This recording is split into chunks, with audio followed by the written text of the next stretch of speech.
Welcome to bird media. నేను మీ పవన్ కృష్ణమూర్తి. అమరావతి చట్టబద్ధత నిన్న రాత్రి అరౌండ్ 12 గంటల సమయానికి రాష్ట్రపతి కార్యాలయం గెజెట్ని రిలీజ్ చేసింది. రాష్ట్రపతి ద్రౌపది ముర్ము గారు సంతకం చేశారు. గెజెట్ రిలీజ్ అయింది. శాసనసభలో తీర్మానమయ్యి పార్లమెంట్లో ఏకగ్రీవంగా బిల్లును ఆమోదించి చట్ట సవరణని అమరావతి ఆంధ్రప్రదేశ్కి రాజధాని అని చెప్పి స్టాంప్ వేసేశారు. ఈ శాసనసభ తీర్మానం దగ్గర నుంచి మొదలు పెడితే సరే, వైఎస్ఆర్సీపీ వాళ్ళు అంటే అమరావతికి వ్యతిరేకం కాబట్టి దానికి సంబంధించి వాళ్ళు వ్యతిరేకంగానే మాట్లాడతారు. అలాగే జగన్మోహన్ రెడ్డి గారు కూడా ముందు 3 ముక్కలాటాడి తర్వాత వచ్చి మావిగన్ అని కొత్తది తీసుకొచ్చారు. మేధావుల ముసుగులో కొంతమంది ఉండి అమరావతి మీద ఇంకా విషం చిమ్ముతున్నారు. సాక్షిపత్రికలో వచ్చినటువంటి ఒక ఆర్టికల్, ప్రొఫెసర్ మాడభూషి శ్రీధర్ గారు ఆయన రాసినటువంటి ఆర్టికల్. ముందుగా ఆయన గురించి ఒకసారి తెలుసుకుందాం. 1956 నవంబర్ 10న వరంగల్లో జన్మించారు. అండ్ మహీంద్రా యూనివర్సిటీలో చదువుకున్నారు. Government high school Masoom Ali వరంగల్లో చదువుకున్నారు. Osmania university PG college of లాలో న్యాయ విద్యలో పట్టా పొందారు. భారతదేశానికి చీఫ్ ఇన్ఫర్మేషన్ ఆఫీసర్గా, సమాచార కమిషనర్గా కూడా ఆయన గతంలో సేవలు అందించడం జరిగింది. దామోదరం సంజీవయ్య నేషనల్ లా యూనివర్సిటీలో పట్టా పొందారు. న్యాయశాస్త్ర నిపుణుడు, అన్నీ తెలిసినటువంటి వ్యక్తి. అయితే ఆయన రాసినటువంటి ఆర్టికల్స్ అమరావతి మీద ఏప్రిల్ 7, 2026న ఆంగ్లపత్రికలో ఒకటి, దానికంటే ముందు సాక్షిలో ఒకటి తెలుగు వర్షన్, దానికంటే ముందు చాలా చక్కగా ఆయన ఫేస్బుక్ వాల్ మీదే ఇవన్నీ కూడా పెట్టుకున్నారనమాట. అమరావతికి సంబంధించి 4వ తేదీన ఆయన ఆ ఆర్టికల్ని రాస్తే ఇక దాని మీద దుమారం రేగింది. ఆ ఆర్టికల్లో ఉన్నటువంటి కొన్ని అంశాలని నేను చదివి వినిపిస్తాను, మిగతా ఎక్కువ అక్కర్లేదు. ముఖ్యంగా టైటిల్,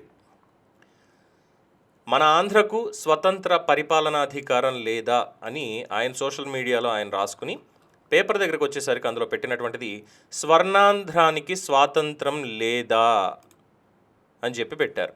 సో అందులో ఉటంకించినటువంటి అంశాల్లో ముఖ్యంగా సచివాలయానికి 52 లక్షల చదరపు అడుగుల స్థలం కావాలి అనడం ఆశ్చర్యం కలిగించే మరొక అంశం. తెలంగాణలో సరికొత్త సచివాలయానికి 600 కోట్ల రూపాయలే ఎక్కువ అనే విమర్శలు ఉండేవి, కానీ ఇప్పుడు ఎన్ని లక్షల కోట్లు కావాలి, ఇది ఆయన రాసినటువంటిది.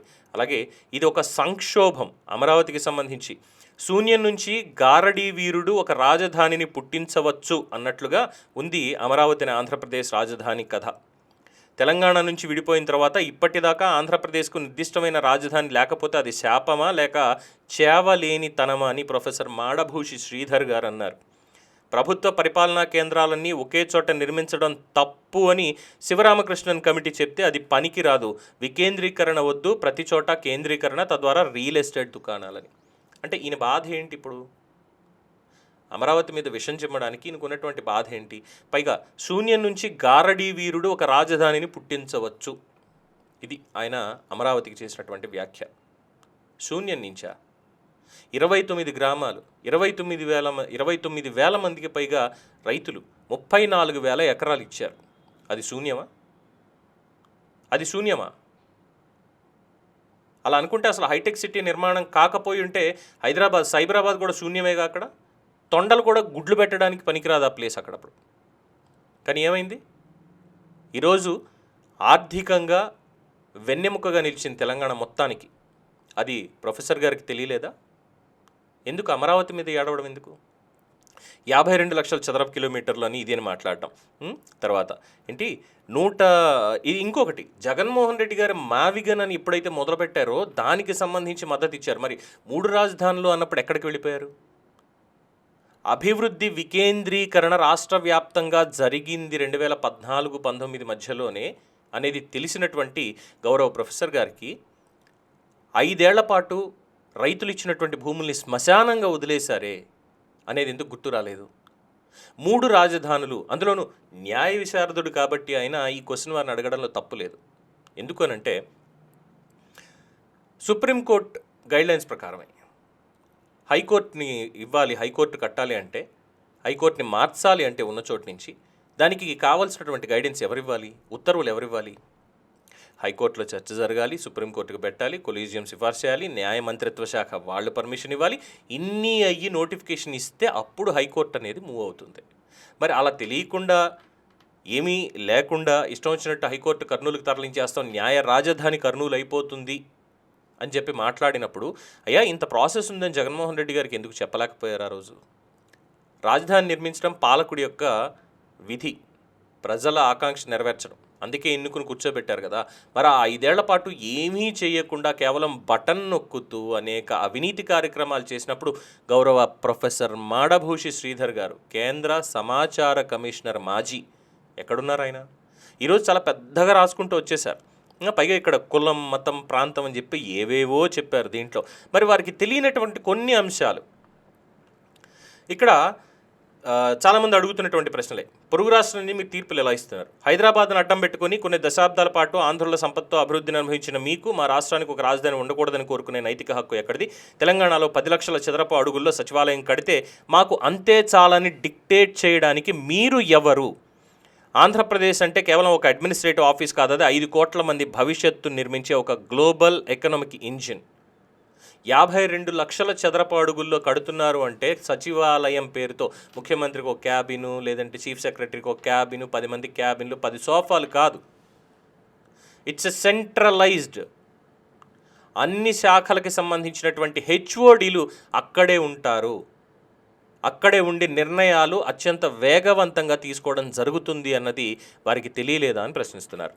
తర్వాత ఇక వారి మీద వ్యతిరేకత కూడా బాగానే పెరుగుతోంది, అందుకే ఈ మాటలు కూడా మాట్లాడుతున్నారు. మీరు వ్యాసంలో మీరు ఉటంకించిన పేర్లు చూస్తుంటేనే మీ నిష్పాక్షికత అర్థమవుతోంది. వైవి సుబ్బారెడ్డి, సజ్జల రామకృష్ణారెడ్డి వంటి వారు చెప్పే అర్థం లేని గణాంకాలని మీరు వేదవాక్కులుగా భావించడం మీ మేధోపతనానికి పరాకాష్ట. వారు ఏమైనా దేశానికి స్టాల్ వర్డ్స్ అని మీరు నమ్ముతుంటే మీ విద్వత్తు మీదే అనుమానం వస్తోంది అని. అలాగే 14,000 per square feet Amaravati secretariat చదరపుగాడు ఖర్చు. ఈ అబద్ధపు లెక్కల్ని మీరు నమ్ముతున్నారు అంటే కేవలం మీరు సమాచార కమిషనర్గా ఉన్నప్పుడు డేటాని ఎలా విశ్లేషించారో అర్థమవుతోంది. 1,200 కోట్లతో కేవలం 7 లక్షల చదరపు అడుగుల పార్లమెంటు భవనం కడితే లేని నొప్పి 4,900 కోట్లతో 70 లక్షల చదరపు అడుగుల ఐకానిక్ టవర్లు కడుతుంటే ఎందుకు వస్తోంది? అసలు మీకు లెక్కలు అనేవి వచ్చా? పార్లమెంట్ చట్టం ఆత్మగౌరవం కాదు, అది ఆత్మరక్షణ కవచం. పార్లమెంట్ ద్వారా రాజధానిని ప్రకటించుకోవడం అనేది ఆత్మగౌరవాన్ని తాకట్టు పెట్టడమే అని మీరు చేసిన వ్యాఖ్యలు హాస్యాస్పదం. గత 5 ఏళ్లలో అరాచక పాలనలో రాజధానిని ధ్వంసం చేసి న్యాయ వ్యవస్థ ఆదేశాలను కూడా ధిక్కరించిన వ్యక్తుల నుండి అమరావతిని కాపాడుకోవడానికి చట్టబద్ధమైనటువంటి గ్యారంటీ అవసరమైంది. ఇది ఢిల్లీ సుల్తానులకి మొక్కుకోవడం కాదు, అమరావతిని ఎవరు ముట్టుకోలేనంత ఎత్తులో రాజ్యాంగబద్ధంగా నిలబెట్టడం. అలాగే అడుగడుగున శివరామకృష్ణన్ కమిటీని భుజాన వేసుకుని తిరుగుతున్న మీకు ఆ కమిటీ నివేదిక వచ్చిన తర్వాత గడిచిన 12 ఏళ్ల అభివృద్ధి కనిపించడం లేదా? నూజివీడ్లోనో మచిలీపట్నంలోనో రాజధాని కడితే పర్యావరణం దెబ్బతినదా? కృష్ణానది ఒడ్డున అద్భుతమైన నగరాన్ని నిర్మించుకుంటే అది మీకు గారడిలా కనిపిస్తోందా? ఇక విశాఖ స్టీల్ ప్లాంట్ గురించి మీరు మాట్లాడుతున్నారు కదా, మరి గత 5 ఏళ్ళు ఆ ప్లాంట్ని నిర్వీర్యం చేస్తున్నప్పుడు ఎక్కడున్నారు? ఇప్పుడు ఆర్సెలర్స్ మిట్టల్ వంటి గ్లోబల్ జైంట్ వస్తూ ఉంటే అది భ్రమ అని ప్రచారం చేయడం మీకు సంకుచిత మనస్తత్వానికి నిదర్శనం. 1,00,000 ఉద్యోగాలు వస్తాయంటే మీకు ఎందుకు అంత కడుపుమంట? శ్రీధర్ గారు, మీరు రిటైర్ అయింది పదవి నుండి మాత్రమే కాదు, వాస్తవాల నుండి కూడా అని మీ వ్యాసం నిరూపిస్తోంది. ఆంధ్రుల ఆత్మగౌరవం అమరావతి. ఆ మట్టిలో 29,000 మంది రైతుల త్యాగం ఉంది. 5 కోట్ల మంది ఆంధ్రుల ఆశలున్నాయి. రాజకీయ ప్రయోజనాల కోసం మేధావి ముసుగులో అమరావతిని అగౌరవపరచడం ఆపండి. ఆంధ్రుల భవిష్యత్తును నిర్ణయించే అధికారం అమరావతి కోసం పోరాడిన రైతులకు, అక్కడ ఇటుక పేర్చుతున్న ప్రభుత్వానికి ఉందే తప్ప ఏసీ గదుల్లో కూర్చుని రాజకీయ వ్యాసాలు రాసే మీకు లేదు. ఇది ఆంధ్రులుగా మా ఆత్మగౌరవ ప్రకటన అని ఆయనకు కూడా ఒక సమాచారాన్ని పంపుతున్నారు. ఎందుకంటే లెక్కలు కూడా మొన్న చెప్పడం జరిగింది, ఏకంగా 14,000 పర్ స్క్వేర్ ఫీట్ పెట్టేస్తున్నారు. మరి ప్రొఫెసర్ గారికి విశాఖపట్నంలో, అది కూడా కొండని తవ్వి నేషనల్ గ్రీన్ ట్రైబ్యునల్ ఫైన్ వేసిన తర్వాత కూడా ఎగ్జాటిక్ మొక్కలు ఏవో పెంచుతున్నామని గ్రీన్ మ్యాట్లు వేసి కొండను తవ్వేసుకుని ప్యాలెస్లు కట్టి ఆ ప్యాలెస్లో పర్ స్క్వేర్ ఫీట్కి 49,000 రూపాయలు ఖర్చు పెట్టినటువంటి సంగతి అదేనండి మాజీ ముఖ్యమంత్రి జగన్మోహన్ రెడ్డి గారి ప్యాలెస్లో. దానికి గుర్తు రాలేదా అని ప్రశ్నిస్తున్నారు. మరి ఏం చెప్పాలి? ఇంతటి మేధావులు ఇలాగ మాట్లాడుతూ ఉంటే, అయినా తెలంగాణ రాజధాని గురించి ఇప్పుడు ఎవరో మాట్లాడట్లేదా? ఆంధ్రప్రదేశ్లో అమరావతి గురించి మాట్లాడుతున్నారు.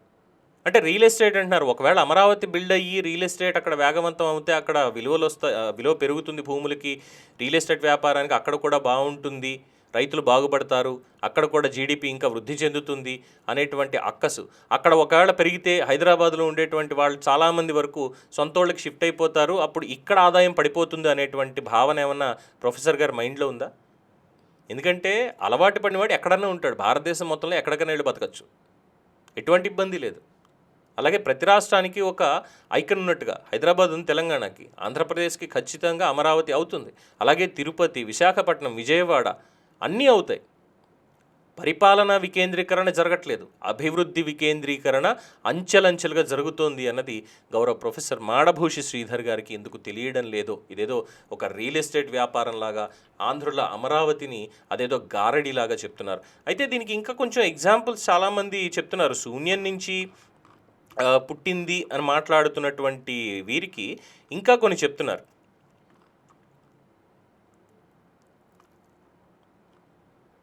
రాజధాని సున్నా నుండి నిర్మించడం.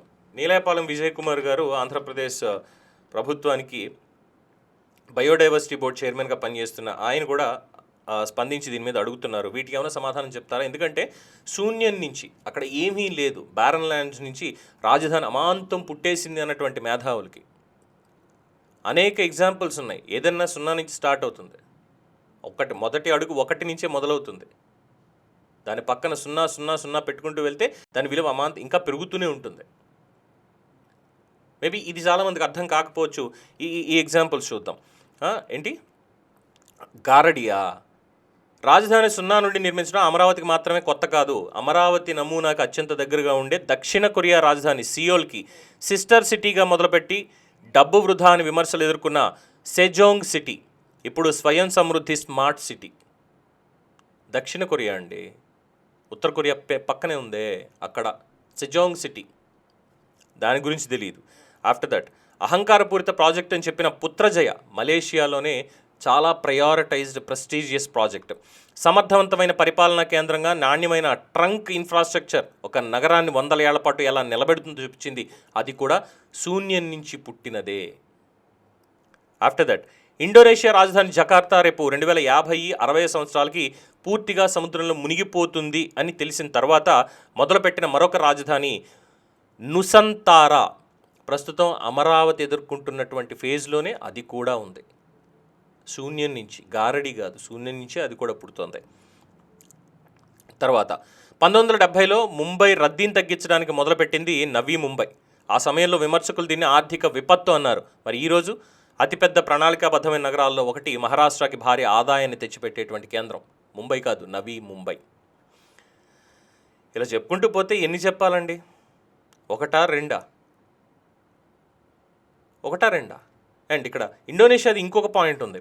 ప్రభుత్వం ఏమో 20% పెట్టుబడి పెడుతుంటే 80% ప్రైవేట్ పెట్టుబడులు ఆకర్షించే వ్యూహంతో ఇండోనేషియా కూడా ముందుకెళ్తోంది.